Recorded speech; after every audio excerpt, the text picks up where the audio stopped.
연합뉴스와의 인터뷰에서 국민 통합을 위한 큰 열쇠가 될 수 있을 것이라면서 이렇게 말했습니다.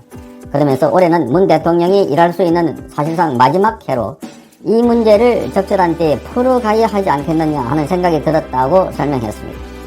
자, 이 대표는 지지층의 찬반을 떠나서 건의하려고 한다면서 앞으로 당이 좀 더 적극적인 역할을 해야 할 것이라고 강조했습니다. 이제 본격적으로 더불어민주당 대표가 박근혜, 이명박 두 대통령의 전직 대통령의 사면 이야기를 꺼내고 있습니다. 올해에는 이 사면 문제가 본격화 거론될 것으로 보입니다. 이제 정권에 힘이 빠지고 위기 상황이 닥쳐오니까 사면 문제를 본격적으로 정치 카드로 이용하고 있다 하는 생각이 강하게 됩니다.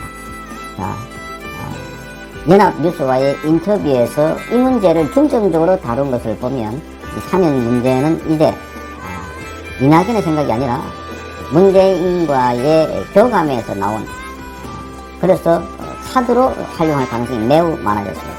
최근에 이낙연 대표는 문재인을 독대를 수차례했습니다. 독대. 자, 이 독대를 통해서 당의 움직임, 당의 방향, 그리고 이 문재인 정권의 여러 가지 실정 가운데 나타나고 있는 추미애 처리 문제 등등과 관련해서 이견을 나누는데 지금 본격적으로 우리 우파 국민들이 지금 이 사면 문제를 크게 거론하지 않고 있는 이때에 불쑥 꺼냈습니다.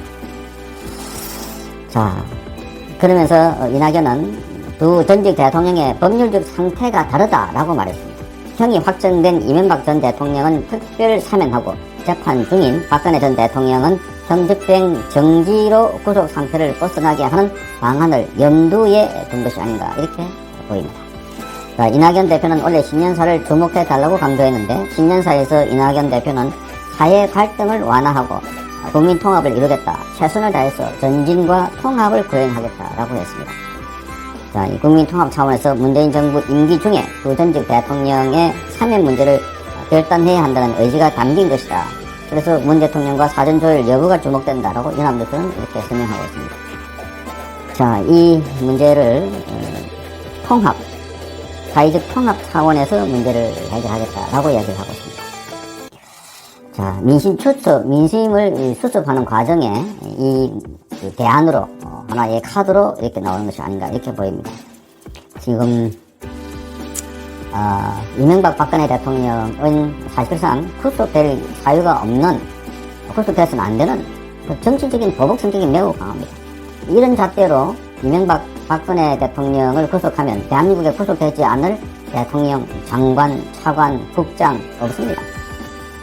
탈탈탈 다 그러면은 아니 일국의 대통령을 한 사람이 얼마나 많은 영향력을 갖고 있으며 많은 의사결정을 했으며 집행을 했습니까? 거기에 국정농단 이런 걸 가지고 잣대를 대고 특히 박근혜 대통령에서는 묵시적인 청탁, 경제 공동체 이런 애매한 용어 가지고 결탁하기 시작하면 끝도 한도 없다. 한 개인도 탈탈 털으면 이렇게 한 인생 30-40년 이상 사는 사람은 이리 역기고 저끼고 하는 문제가 많은데 나라를 경영하고 운영한 사람에게 대해서 이렇게 탈탈 털었다 하는 것 자체는 지금 이 잣대로 문재인 대통령을 들어보면 아마 박근혜 대통령의 수십 배, 수백 배의 제가 지금 이미 드러난 것만 해도 그렇게 많습니다. 자, 그런 차원에서 이 이명박 박근혜 대통령의 이 사면은 구속되지 말아야 할 사람을 구속시켜놓고 이제 정권이 위협해지니까 이걸 볼모로 카드로 잘 써가지고 지금 우파 국민들에게 마치 시혜를 베푸는 것처럼 혜택을 주는 것처럼 이렇게 말하고 있는데 아니다 한 겁니다. 언덕을 베푸는 게 아니라 감옥에 할 특별한 사유가 없는 사람은 진작 나와 있어야 했고 특히 박근혜 대통령은 벌써 4년째 이 차디찬 감옥에 생활하고 있습니다. 박근혜 대통령의 잣대를 보면 문재인의 잣대를 보면 박근혜 대통령이 감옥 가야 할 이유가 없습니다. 당뇨 10원도 받지 않았는데 라인 옵티머스에 비하면 최순실 무슨 거기 스포츠 회의 재단 금액도 적을 뿐만 아니라 그거 어디 간 게 아닙니다. 그대로 있는 겁니다. 그걸 최순실 1인이라는 주도적으로 그 재단을 만들었다. 그게 횡령하는 것도 아니지 않습니까? 자, 그뿐만 아니라 그 전직 대통령 포함해서 대법원장, 국정원장 4사람, 장차관 포함해서 비서실장 150명 가까이 되는 우파 인사들을 대거 구속했습니다. 정권이 바뀌고 난 뒤에 바뀐 거 아니고 정권을 바꾼 거죠. 이른바 촛불 집회 혁명을 해가지고 정권을 찬탈하고 뺐다시피 한 것 아닙니까? 그렇게 해서 우파 인사들 대거 구속해놓고 지금까지 잠잠하고 있다는 것 자체가 정말 우리 대한민국 국민들은 너무나 망각을 잘하는 건지 아니면 사실을 모르고 있는지 입을 다물고 있는지 너무나 대단합니다. 전직 대통령 두 사람을 감옥에 집어넣어놓고도 문재인이가 4년 동안 아무 탈 없이 이렇게 끌고 왔다는 것 자체부터가 정말 이상합니다. 아마 이 다른 나라들 외국에 보면 저 나라는 정말 이상한 나라다. 전직 대통령을 두 사람 감옥에 집어넣고 우파 인사들을 계속 집어넣어놓고 이렇게 일방적으로 체제를 부정하고 밀고 나가도 국민들은 가만히 있는 거 보면 대한민국은 정말 자유로운 나라인가? 민주화된 나라인가? 그렇게 생각하겠습니까? 그래서 많은 사람들이 국가가 자살하고 있습니다. 대한민국은 국가가 자살하는 이상한 나라다. 그렇게 말하기도 했습니다. 어쨌든 문재인 정권은 자기들이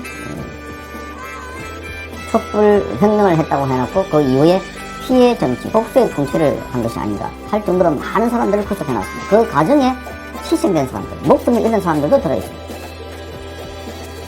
자, 그래서 전직 대통령을 2명을 포함한 우파 인사들을 석방하는 건 너무나 당연한 거고 이게 뭐 문재인이 사면할 대상이 아닙니다. 당연히 요구할 권리입니다. 우리 국민들이 요구해야 되고 우리 법이 요구해야 되고 우리 대한민국이 바로 서기 위해서라도 지금 좌파 운동권 정권에서 가둬놓은 이 사람들을 푸는 것은 시대적인 여망이기도 하고 사명이기도 합니다. 그러니까 문재인 정권의 비리가 지금 백일하게 드러나고 여러가지 게이트가 막 터지고 있으니까 지지율이 폭락하고 있으니까 이 위기를 타개해볼 요량으로 사면 카드를 이용한 것이 아닙니다. 그래서 지금 뭐 윤석열 검찰총장이 수사한 것도 있지만 지금 너무나 많은 실정이 드러나고 있어서 이제 문재인이가 벌써 내가 퇴임할 때 됐나? 큰일 났다. 이 상태에서 가면 내가 감옥에 갈 것은 능력 반하다. 이렇게 보이는 것 아닙니까? 그러니까 무리하게 공수처를 법을 2번 바꿔가지고도 공수처장을 출범시키고 지금 추미애가 막 마구잡이로 비우다가 윤석열 검찰총장 앞에서 벽에 맞추니까 마치 추미애를 내보내고 기조를 바꾸는 것 같으나 그러나 밥 번개를 통해서 시즌2다. 똑같이 윤석열 검찰총장을 급박해서 지금 이 전국을 바꿔가려고 하는 것이 아닌가. 그래서 최고의 목표는 정권을 연장해서 좌파 정권의 연장에 대해서 자기 안전을 지키려고 보호하려고 하고 있는 거다. 그러니까 그게 위협되니까 지금 민주당에서 윤석열을 탄핵해라 이렇게 나오고 있는 것입니다. 자, 박근혜 대통령 단위 10원도 받지 않았는데 이 경제 공동체다, 묵시적인 청탁이다 이렇게 하면서 감옥에 집어넣어놨습니다. 재론할 필요 없이 지금 이 대통령 두 사람을 포함한 우파 인사들은 다 나와야 됩니다. 정말 억울합니다. 특활비만 하더라도 지금 대통령에게 뭐 국정원장이 특활비를 줬다? 추미애 안에 있는 신재철이라고 하는 사람이 1,000만 원 넘는 현금을 검사들에게 뿌리다가 그게 언론 보도를 통해서 들방됐습니다. 나중에 특활비다 이야기해야겠습니다. 특활비. 그게 쓸 수 없는 특활비입니다. 그걸 조사해야 됩니다. 그렇게 따지기 시작하면 지금 여기에 특활비 문제만 하더라도 엄청 많습니다. 국정원은 오히려 특활비가 더 늘었습니다. 특활비를 단속한다는 거 더 많이 늘었습니다. 이제 문재인 정권의 부도함, 불법성이 만천하에 드러났으니까 그 반대적 행위가 역사의 심판을 동시에 받을 때가 되니까 이제 슬쩍 이명박 박근혜 석방을 통해서 이제 통합하자 이렇게 이야기하고 통합.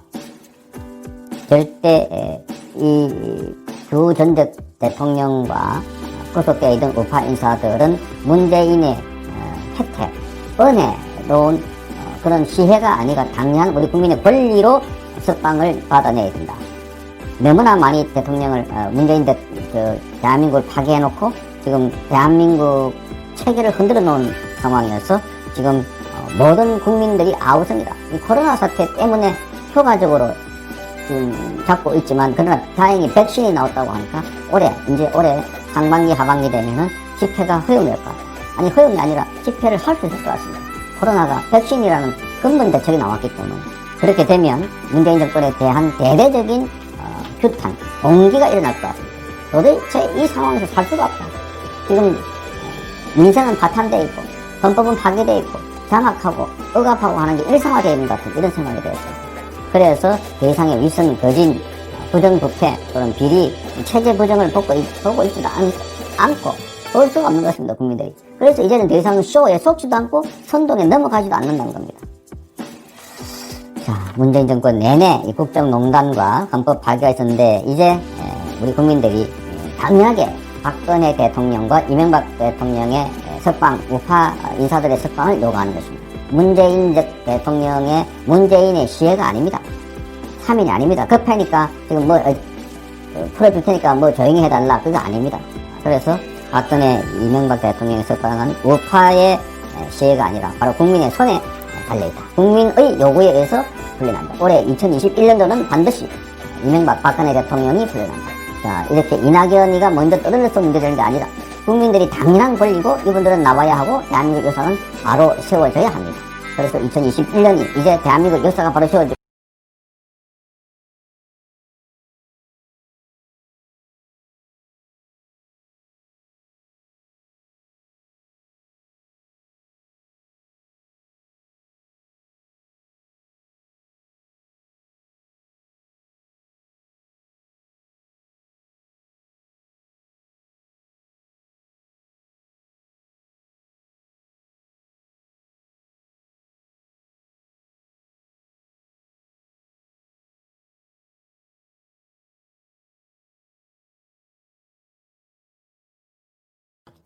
추미애 사단인 김관정 서울 동부지검이 내린 무혐의 결론을 상급기관인 서울고검이 불수림한다는 것입니다. 재수사 시점이 추미애 장관의 사퇴 시점과 맞물리면서 윤석열 검찰총장이 반격에 나선 것으로 보입니다. 서울고검은 김도읍 국민의힘 의원에게 제출한 서면 답변에서 형사부에서 추미애 장관 아들의 군휴가 의혹을 현재 재수사하고 있다고 밝혔습니다. 그러면서 구체적인 내용은 현재 수사 중인 사항에 영향을 미칠 우려가 있어서 답변할 수 없다고 밝혔습니다. 서울고검이 동부지검에 재수사 명령을 내리지 않고 직접 수사에 나선 것은 추미애 장관과 가까운 김관정 서울 동부지검장에게 이 사건을 맡길 수 없다는 판단을 내린 것으로 보입니다. 그만큼 불신하고 있다는 것입니다. 법조계 관계자는 일선 검찰청이 아닌 서울고검이 일개 사병의 군휴가 미복귀 의혹을 직접 수사하는 것 자체가 사건 성격을 권력형 비리로 보고 있다는 의미로 보입니다. 자, 이에 따라서 추미애 장관은 퇴임 이후에도 아들의 군휴가 미복귀 의혹과 관련해서 수사를 받게 될 전망입니다.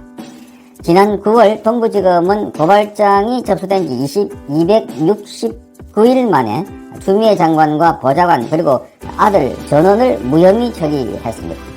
이때 일선 검사들이 반발을 했다고 합니다.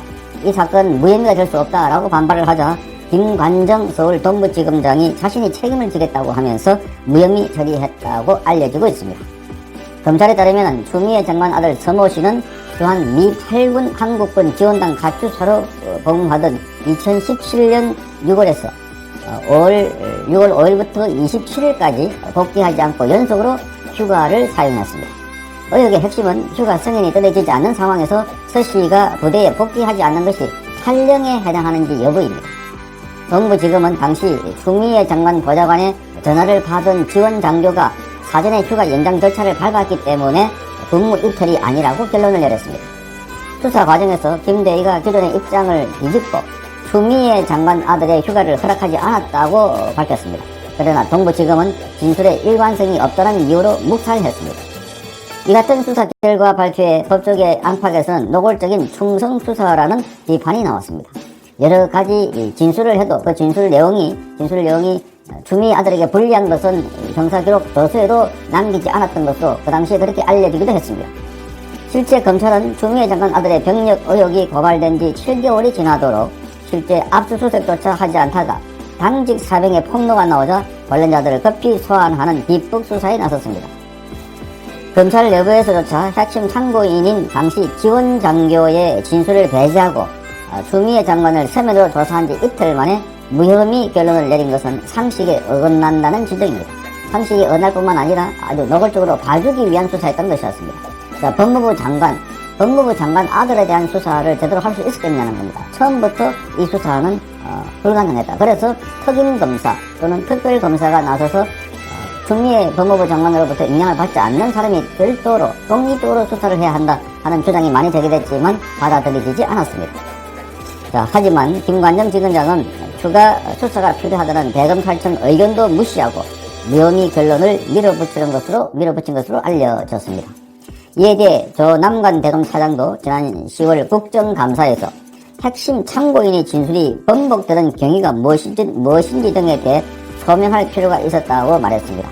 그러니까 동부지검의 수사에 문제가 많았다는 것인데 핵심 관계자 대위가 나중에 번복을 했습니다. 그래서 결정적으로 이 대위의 발언이 추미애 아들의 휴가에 결정적인 단서다 이렇게 봤는데 그걸 받아들이지 않았습니다. 그게 동부지검이 봐줬다는 의혹을 받고 있는 이유 가운데 하나입니다. 자, 이번 고검의 재수사를 윤석열 검찰총장의 역습으로 보는 시각도 있습니다. 자, 추미애 장관의 공세를 막아낸 윤 총장이 이제부터는 대치기하는 형국으로 이른바 추윤 갈등이 다시 전개될 거라는 관측이 나오고 있습니다. 자, 추미애가 이제 법무부 장관에서 물러났기 때문에 영향력을 행사할 수 있는 형식적으로는 외형적으로는 영향력을 행사할 수 있는 형국은 아닙니다. 따라서 윤석열 검찰총장이 이제 본격적으로 추미애 아들에 대한 수사를 객관적으로 공정하게 재수사하겠다는 겁니다. 정치권도 직무에 복귀한 윤 총장이 이 사안을 어떻게 처리할지 주목하고 있습니다. 김도읍 의원은 군휴가 미복귀 의혹에 대한 재수사가 제시되면서 추미애 장관은 끝나도 끝난 게 아닌 상황이 됐다라고 말했습니다. 동부지검에서 현역 군인에 대한 수사를 넘겨받은 군 검찰에서도 반전이 벌어지고 있는 것으로 알려졌습니다. 군 검찰이 수사 범위를 확대하는 과정에서 동부지검에서 사건을 제대로 수사하지 않는 상황이 다수 발견됐다는 것입니다. 그러니까 동부지검에서 봐준 것들이 좀 속속 드러나고 있다는 이야기가 될 것 같습니다. 군 검찰 측은 핵심 참고인인 지원장고 장교 김모 대위가 추 장관에 대해 불리한 진술을 하고 있다는 점, 그리고 보좌관이 개입한 휴가 연장의 구체적인 경위, 또 추미애 장관 아들의 휴가 명령, 그리고 경과 자료가 누락된 부분들을 중점적으로 수사하는 것으로 전해졌습니다. 자, 수사 상황에 밝은 군 관계자는 민간 검찰의 수사 결과를 신뢰하지 않고 새롭게 진행하고 있다. 이렇게 지금 군 검찰은 이야기하고 있습니다. 그러니까 동부지검에서 수사한 내용을 보니까 엉터리가 많고 봐준 게 많아서 다시 수사를 하고 있다는 겁니다. 자, 자신의 아들의 비리 의혹을 법무부 장관이라는 신분을 이용해서 덮었다는 의혹이 강하게 제기됐고, 여기에 정치검찰, 이른바 추미애 라인으로 불리는 검찰들이 대거 동원돼서 사건을 무마했다 하는 의혹들에 대해서 다시 검찰의 수사를 시작하게 된 것입니다. 추미애 전 장관이 지금 수사를 받아야 할 사항은 한두 가지가 아닙니다. 윤석열 검찰총장을 찍어내기 위해서 직무 정지하는 과정에서 또 정직 2개월의 징계를 내리는 과정에서 여러 가지 절차적, 형식적, 그리고 실질 내용에 있어서 많은 무리수, 그리고 법을 어긴 것들이 드러나고 있습니다. 윤석열 검찰총장에 대한 감찰 지시한 것도 그렇고, 직무 배제한 것도 그렇고, 또 징계위원회를 소집하는 것도 그렇고, 그 징계위원회의 구성, 운영 전반에 걸쳐서 많은 무리수가 나오고 있고, 특히 판사 사찰이라는 문건 또한 그렇습니다. 이런 것들에 대한 앞으로 총체적으로 재수사, 이 부분에 대한 수사가 이루어질 것으로 보입니다. 이 부분에 대해서도 지금 대검에서 고검의 수사 지휘를 내린 바가 있습니다. 자, 고검에서 이 부분에 대해서 본격적으로 수사가 진행된다면 이제 추미애가 없기 때문에, 사라졌기 때문에 이제 직접적이고 노골적인 수사 간섭을 하기 어려운 상황입니다. 물론 박범계 새로운 이 장관 후보자가, 지명자가 이 사건에 대해서 방해할 수도 있습니다. 그리고 지금 이용구 법무부 차관도 이 사건을 방해할 수는 있습니다. 그러나 국민들이 요구와 지금 사법 정의를 바라는 시대적인 사명에 따라서 이 사건에 대해서 전면적이고 포괄적이고 대대적인 수사가 필요해 보입니다. 아마 윤석열 검찰총장은 이걸 노리고 지금 수사를 할 것이라고 봅니다. 권력 비리에 대해서, 정권 비리에 대해서도 꿋꿋하게 온갖 탄압을 받으면서도 수사를 하고 있는 윤석열 검찰총장 측 입장에서는 이런 사건에 대해서도 한치의 의혹 없이 수사로 진실을 풀어야 한다는 것을 잘 알고 있을 것 같습니다. 이제 본격적으로 추미애가 법의 심판대 앞에 놓여 있는 것 같습니다.